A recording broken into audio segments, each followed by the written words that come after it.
Nobody wins every game. Not me, not you, not anyone. But when you lose a game, and especially when you lose a game on your wrong side, one thing I like to do, I like to go back and re-handicap the game afterwards. What did I miss? What can I learn from the fact that I was on the wrong side of this one?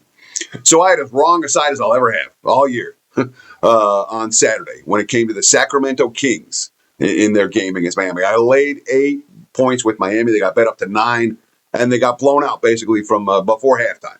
The Kings wire-to-wire job. What did I miss? And how can we use that for tonight's game as Sacramento takes on Indiana and their next stop of this road trip to the Eastern Conference? Let's talk about it. Big game breakdown style. Teddy covers from wagertalk.com. And looking right now at the Odds Logic live odds screen, nothing but Pacers money so far. Open 3.5 last night. I'm seeing mostly 4.5 out there right now. Total sitting in the 234, 235 range. And guys, by the way, free 7-day trial of the Odds Logic live odds screen. I use it every day. It's a great product. Just go to oddslogic.com/Teddy and you get a free 7-day trial. It's a simple sign up. It's no like got to fill out 50 things, enter all this credit card. No. Simple. Try it. It's cool. And it gives you live lines for all these different books, both here in Nevada and around the country and across the global marketplace as well. So again, oddslogic.com/Teddy to get you that free 7-day trial. Look at the Odds Logic live odds screen. Pacers -4.5, the prevailing number. 4's out there. 235 the total. And I can understand the desire to bet against Sacramento. Heck, I wanted to bet against Sacramento really bad the other day. Too bad. And it was a bonehead play for a couple of reasons. The Kings were coming off a particularly bad loss. They were coming off a game in which Zach LaVine got benched and finished with a season low in points.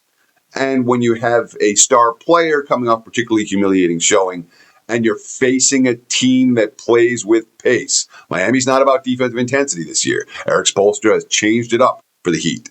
So that allowed the pace that Sacramento prefers to play at. Then it just came down to shot making, and the Kings, off a poor offensive showing, now had a good one.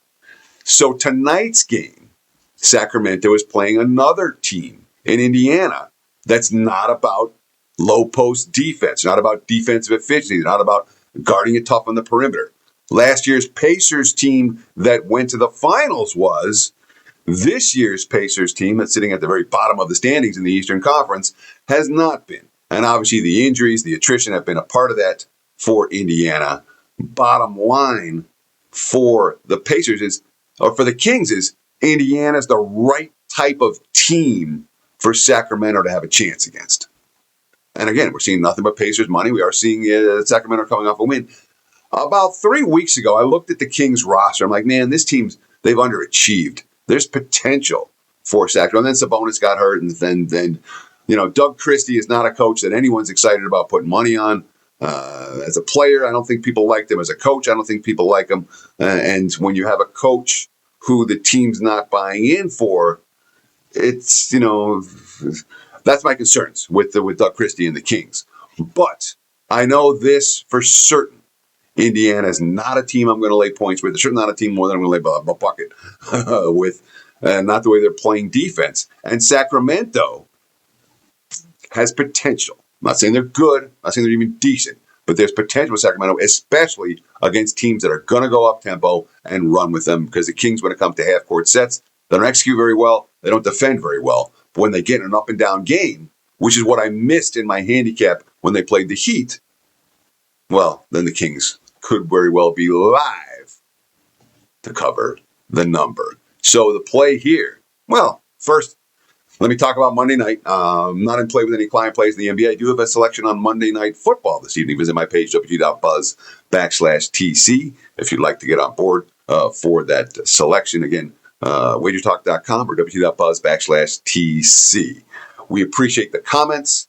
We appreciate the likes. Even if you disagree with me, I appreciate the comment. It takes two sides to have a betting marketplace. It's okay if I'm wrong sometimes. It's okay if you're wrong sometimes. But comment below. Tell us what you think about this game. It's fine. I'm not going to be mad at you if you disagree with me. In addition, we appreciate those thumbs up, likes very much. And if you haven't done so, again, 250,000. We're approaching 250,000 followers.